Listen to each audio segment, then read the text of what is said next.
Western Washington has over 3,000 miles of coastline, from the outer Pacific coast to the interior Puget Sound, offering an abundance of not only beauty, but also life.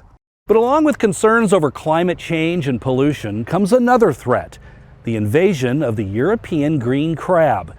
This invasive species could do damage from our outer coasts through the Salish Sea and into Puget Sound, damaging and even potentially destroying our local ecosystem. With invasive species, once it becomes a disaster, it's too late. Alan Ployce is the Aquatic Invasive Species Unit Manager for the Washington Department of Fish and Wildlife. And European green crab are one of those very bad actors that when they find a new area, they reproduce and they do harm.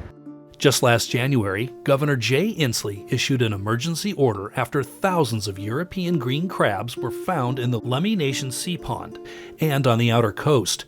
This infestation has gotten so bad that we're beyond the point of being able to fully eradicate this species. Instead, efforts are underway to keep their population under control.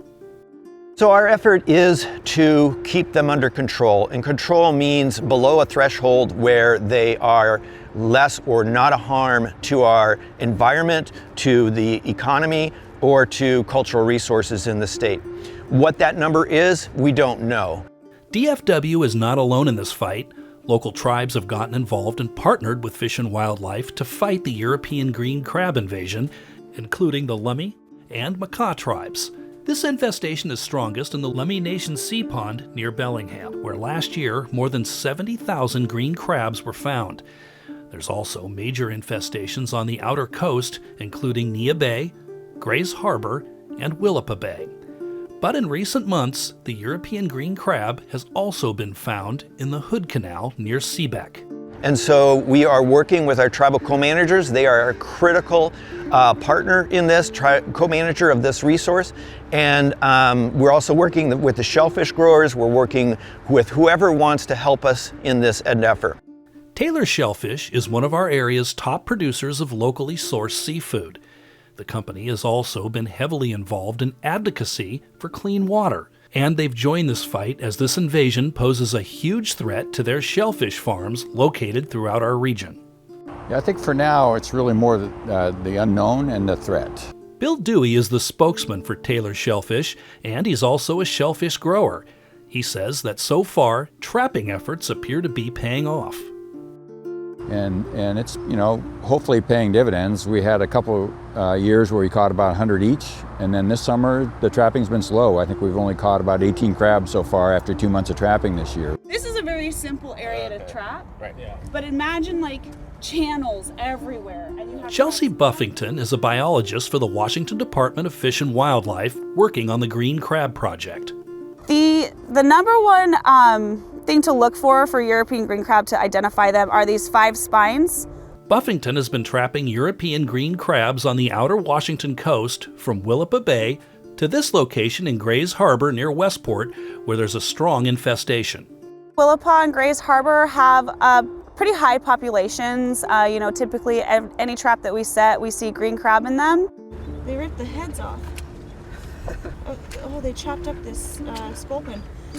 Green crab are ecosystem engineers. That's what a lot of the buzzword lately is, an ecosystem engineer.